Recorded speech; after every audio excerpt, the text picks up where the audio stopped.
So one of the things that makes different cultures on the earth different is how each culture perceives time. Some cultures perceive time very, very in a very minute way, in the sense of if I say 6 a.m., I mean 6 a.m. I don't mean get there, like where for other cultures, 6 a.m. is just the beginning of when you think you might begin, but it's not an exact thing. So if you show up at 7:30, it's no big deal because there you are, you're ready to begin. So time is one of those things that different cultures and different groups of human beings have put different expectations around. Now, one of the things that is then very interesting about time is it has, because in this sense, when we start talking about it this way, time then is also part of how you make a difference between what's certain and what's not certain, what's known and what's not known. So that there is at least a rough generalization between cultures about how well they deal with, let's say, uncertainty or the unknown. Cultures that want to be very clear about, that want to be very certain, tend to have a much stronger connection to the exactness of time. And cultures that are, don't have as much of a problem or much of an issue, or maybe even embrace the idea of being in the uncertainty, have much less strict motion around time. And when you tend to have a less, you have a less, you have a, you're more able to deal with uncertainty and less worried about the exactness of anything, Deborah Bauer, or one other. then time starts to become more fluid, in the sense that it's less about connecting your present moment awareness to an exact point in the time-space continuum, and more on the experience of how you can move into uncertainty in a positive way. So, for example, like what is referred to as Aboriginal dream time, like say in Australia, that is a very, very fluid experience between present moment awareness of physical space and a very enlarged connection to not the passage of time, but the experience, that the experience of time is expanded. So for those of us that keep watch the second hands, it's basically saying that for some people, a moment is a tick, it's like 1 second or 2 seconds or whatever. Whereas for others, when you begin to have a much more fluid experience of time, either, a moment could be, 10 minutes relative, it could be an hour, it could be a week, it could be a month. But your present moment awareness is connected across that entire experience without, let's say, without the same sort of discernible differences that you would find with someone who has a much more structured connection to time. And they're saying that's why they really want to make this point that in a lot of ways the answer to the question, what is time, is relative to the reference point, to the point of awareness, and not so much to, like, say, the physical ticking of a clock. So did that answer your question, Jude? Gave me plenty to think about. Yeah. Yeah. Well, I mean, there's a whole lot more here because, it's like, because if you get off the earth, time is a very different thing. And if you get away from linear time, time is a very different thing. But it's always through the point of reference of the awareness, because awareness, essentially, you could say too that time is a span is a span of awareness,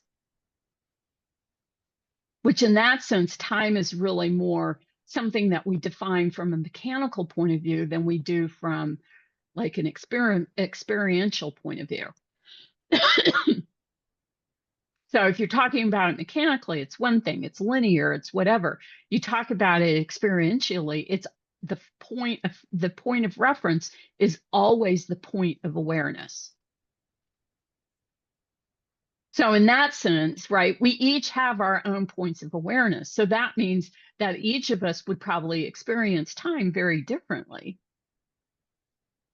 Especially, whatever, you get rid of all the things that you have that are about time. I mean, we probably would still, some of us, a whole lot of us would probably still get up with the sun and go to bed with the sun, but that's not necessarily true for everybody. Shift workers, you're going to work at night and then you get off work and it's morning. Mm-hmm. And your world is not the same as everybody else's. No. It is.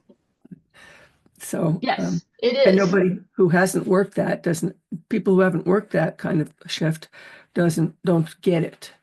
Yeah, that's true. That's true. Yeah, well, and it's, it's like the same, like people who are night owls generally have a different experience of time in relationship to their physical space. Whereas people who are like total, early birds in the morning, they're having a different experience too. Yes. Yeah. And that's why we have all of these mechanical ways of all agreeing what time is that's partly what helps us stay connected with each other if we have different experiences. At least that's what our culture has done. Because there's cultures that do that all very differently, where time is just something Like, is it time yet? No. Is it time yet? Yeah, it is. And you're not looking at a clock, you're feeling inside of the experience for you of time. So in that sense, that is absolutely not linear. And it's still the frame of awareness within you. Yes. But if you are trained to either not trust your ability to get to your truth, or you live in an environment where time can only be dealt with because you all have decided to deal with it only mechanically, then time is not about your awareness. It's about what the mechanics say time is.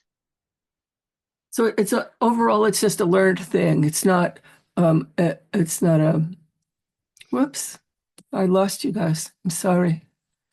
You're there. We see you. We hear you. Okay. I can't see you guys, but that's fine.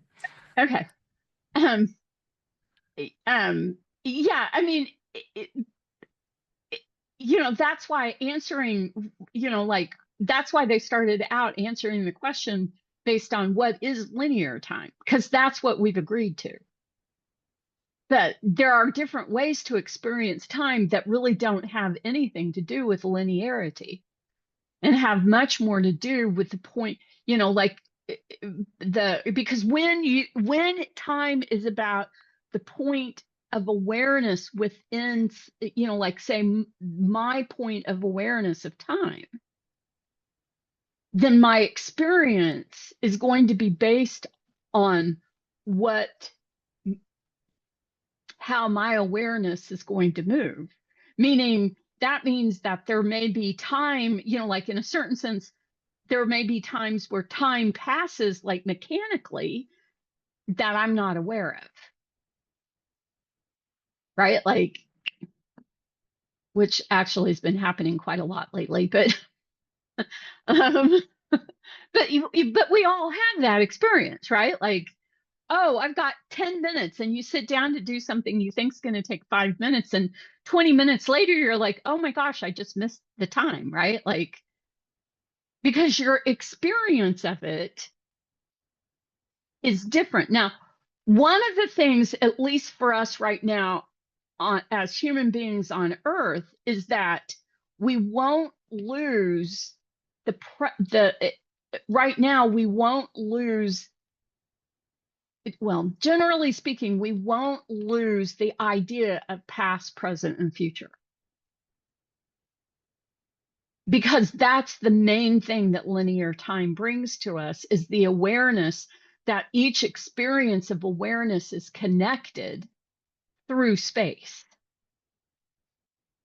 Now, traumatic things can happen. You can fast yourself to, a point of where you completely lose awareness of all of that. You go do a vision quest, or, there's all kinds of things you can do that will disconnect you from that sense of time in that way. But then if you're doing that, it's now time becomes your point of awareness, which is what, in a certain sense, it's what people did before they were driven by clocks. And so they used,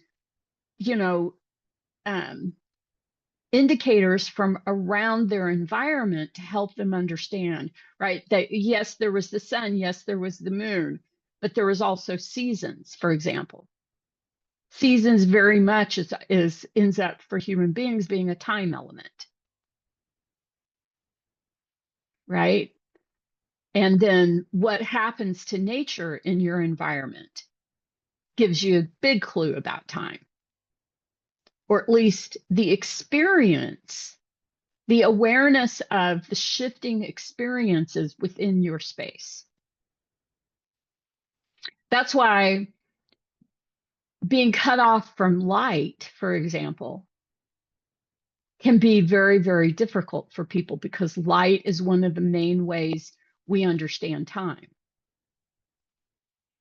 And so if you don't have a sense of sunrise and sunset, your sense in space will shift.